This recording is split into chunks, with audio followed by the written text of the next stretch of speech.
Good afternoon, this beautiful afternoon. Next week, I'll be laying out the path ahead to continue our fight against COVID-19 to get us to July 4th.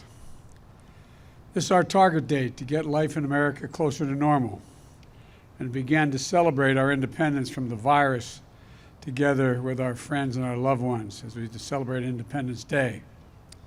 But before that, I wanted to speak briefly to all of you today about the recent change announced by the Center for Disease Control and Prevention, the CDC. Let me say first, while we still have a long way to go in this fight and a lot of work to do in May and June to get us to July 4th, we've made stunning progress because of all of you, the American people. Cases and deaths are down dramatically from where they were when I took office on January 20th, and continuing to fall.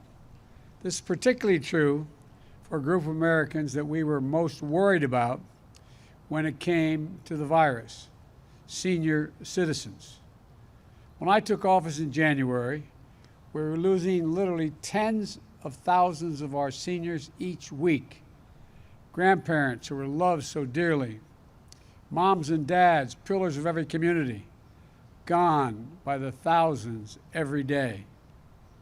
At that time, less than 1% of seniors were fully vaccinated when I took office. Today, in less than 100 days, more than 67%, 2/3 of our seniors, are now fully vaccinated. And more than 80% of our seniors have had at least one shot. That effort has resulted in a drop of 80% in deaths among American seniors, a 70% drop in hospitalizations. So instead of losing thousands of seniors each day, we're saving thousands of lives, and more as each day goes by. And by the way, based on reported data, the proportion of seniors who've been vaccinated is essentially equal between white and seniors of color. I said from the beginning that we're going to fight this virus with equity for all.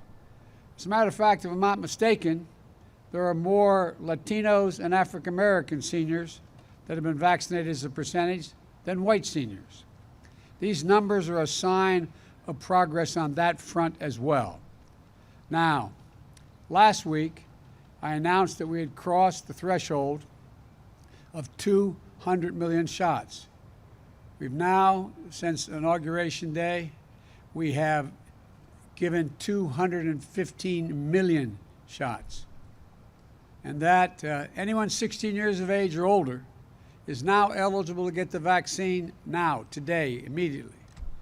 And because of the extraordinary progress we've made in fighting this virus, and the progress our scientists have made in learning about how it gets transmitted, earlier today, the CDC made an important announcement.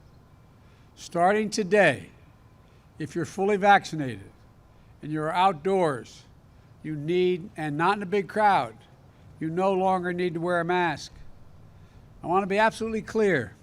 If you're in a crowd, like a stadium or at a conference or a concert, you still need to wear a mask, even if you're outside.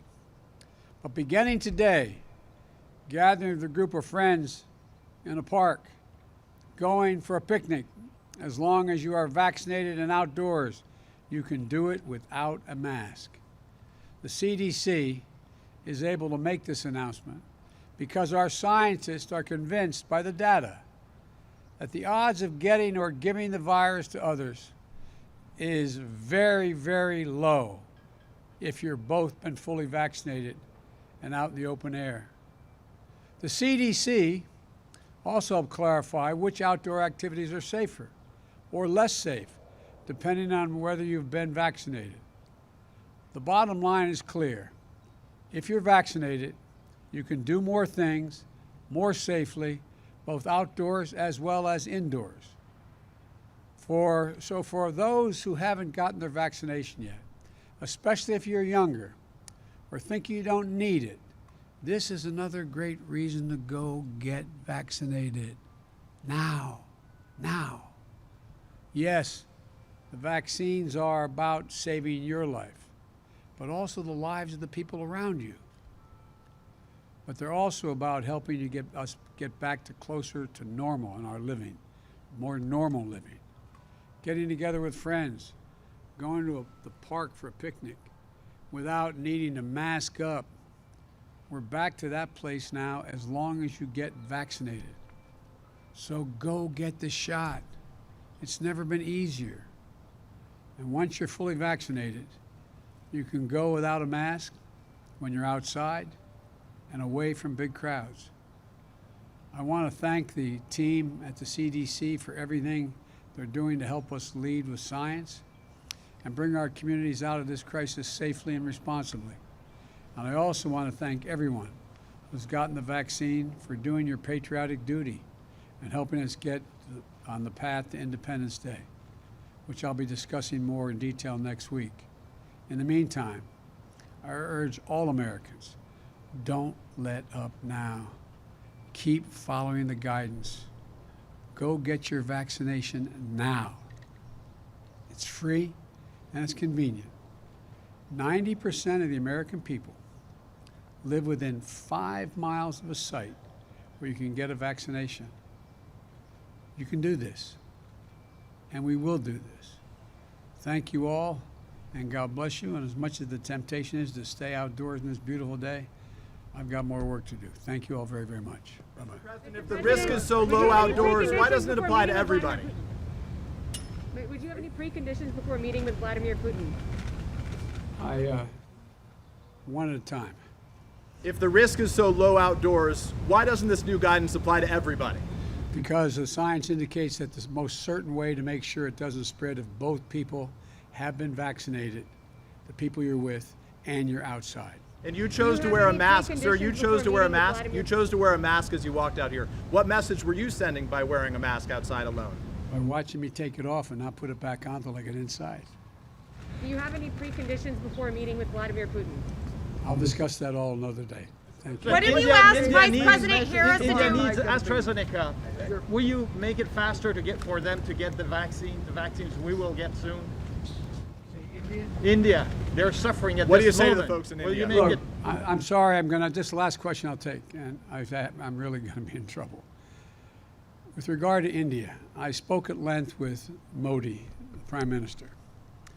We are sending immediately a whole series of help that he needs, including providing for those remdesivir and other drugs that are able to deal with this and prevent, in some cases, but help recovery.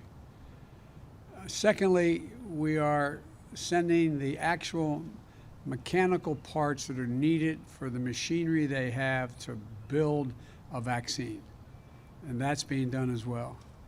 We're also I've discussed with him when we'll be able to send actual vaccines to India, which will be my intention to do. The problem is right now we have to make sure we have other vaccines like Novavax and others coming on probably, and I think we'll be in a position to be able to share vaccines as well as know-how with other countries who are in real need. That's the hope and expectation. And I might add, when we were in a bind at the very beginning, India helped us. Thank you. What have you asked the Vice President to do to help with vaccine skepticism? How do you convince those still